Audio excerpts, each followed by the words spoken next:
Hi everyone, it's QuickyBaby and welcome back to World of Tanks. And on Sunday I released an absolute filthy video where the enemy team never stood a chance against a very powerful tier 8 premium tank inside a rather nice matchup. Today, however, it's going to be up to the KV-Four-Tress to be able to invade Berlin on my free-to-play account and see if we can have a similar kind of impact.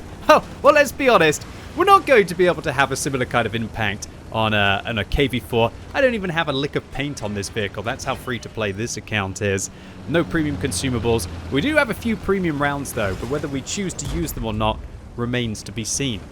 Now, the KV-4, it's one of those vehicles that, when it first went into the game, it was alright. Then for a very long time, it was just not as good as all of the other tier 8 heavies. Then Wargaming made some quite substantial changes to the KV-4, improving the rate of fire of an already decent gun with regards to everything apart from the rate of fire on the tank, and now it's actually a fairly decent vehicle. However, is it as decent as a premium Basante sitting in the window there? Yeah, probably not, and I'm going to back off, and I don't want to fight against the tier 8 Italian premium heavy tank.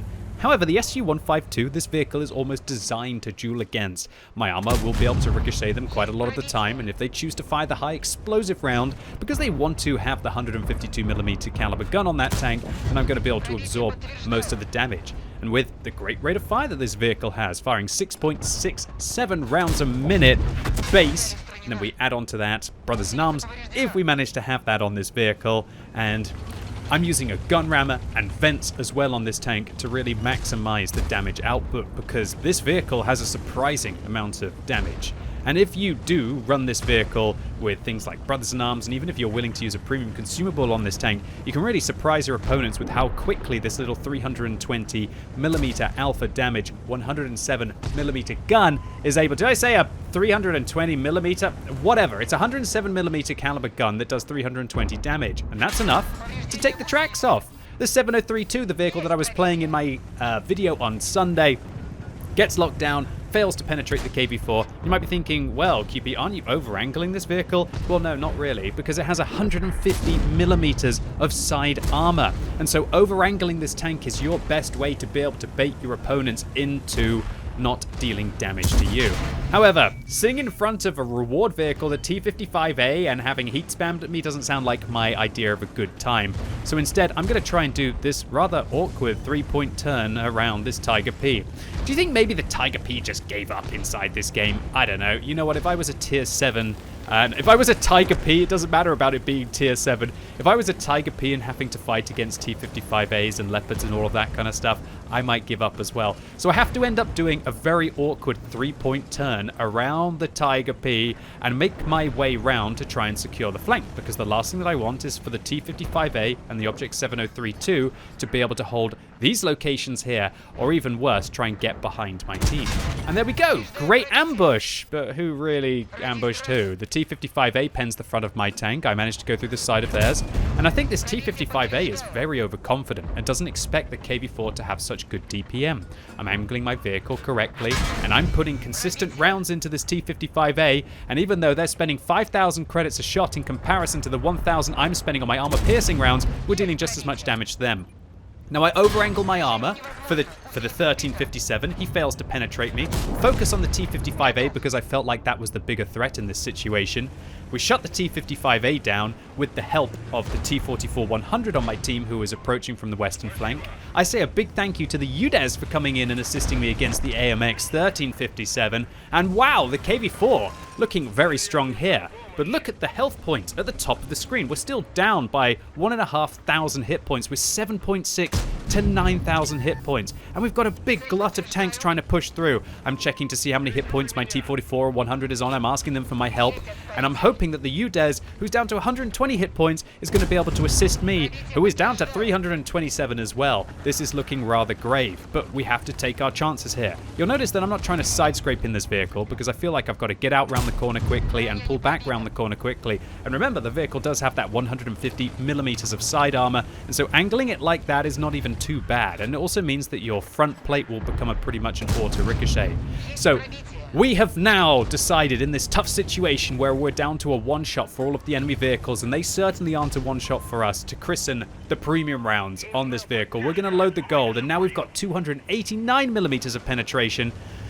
And we ask the UDES for our help in this scenario, and this is just like, can we manage to actually deal with it? I'm really happy with that roll against the CS52 Lease. We roll for 340 out of 320, meaning that we're now a 50-50 chance to be able to shut them down. The 703-2, who we managed to track earlier, and they bounced around off us, is shooting behind me, so I'm going to come out around the corner, put another one into them, get them down to a one-shot as well, and wow, this situation is really starting to look favorable.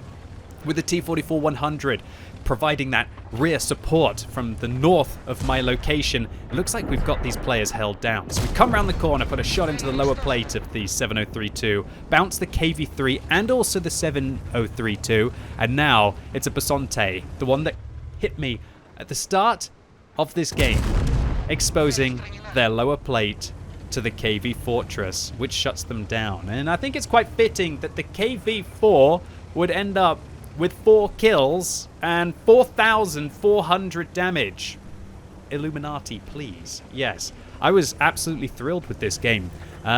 Whenever I'm playing on my free-to-play account, I don't have all of those advantages that I have on my main account. And so to basically take out 3 entire vehicles worth of hit points at my tier on the other team, it just feels so much more rewarding. And honestly, look, I'm not going to have the 9 kills. I'm not going to have the over 2,000 base experience for this game. But there's just something so much more rewarding. Feeling that you won the game. Not because you were playing an overpowered premium tank, not because you were against tier 6 vehicles, not because you have 7 crew skills on a crew that, albeit I've spent a long time training up over the years, not because we had the camouflage on the tank, but because of our positioning, our knowledge of our capabilities and the enemy's capabilities. And I had so much more of a fulfilling feeling from this round than I did in the 703-2. So this was a high caliber medal for the 4,989 damage that we finish on and 5 kills. I really wish I hadn't got those couple of extra hits in at the end of the battle. It would have been perfect to have that 4,400 damage and 4 kills in the KV-4, right? Look, we did fire a few premium rounds in this game, but if we take away the premium account status that I had for trading in blueprints during an event a couple of weeks ago, we would have still made a decent profit in this game. And for all of you free-to-play players out there, you'll know if you can make a decent profit just playing at those kind of high tiers, 8, 9, and 10, you're not going to complain, right? And all in all, you saw the strengths of the KV-4 in that kind of scenario. Look, it's not the fastest tank, but when you don't need to drive 2 kilometers around the map over the 10-minute battle, it's very solid in those kind of duke it out scenarios with a huge slug of hit points. And even if you over-angled the tank, as we can see here, look at this, it's still got 230 millimeters of effective armor, even when the vehicle is being angled like this. And funnily enough, the lower plate, even from this kind of an angle, is actually the weak point on the tank, which is why you over-angle the vehicle to try and bait your opponents into shooting the side, thinking that you are over-angling, but actually you're not. Combine that with the pokey gun and the new buff to the damage per minute of the vehicle, and decent accuracy as well as good penetration for a tech tree tank on both its regular rounds and those premium rounds when you absolutely want to make sure when you're down to a one-shot at the end of the battle. Well, I wouldn't go as far as to say that the KV-4 is the vehicle of my dreams. At least it does live up to that KV-Four-Tress kind of meme and role on the battlefield these days.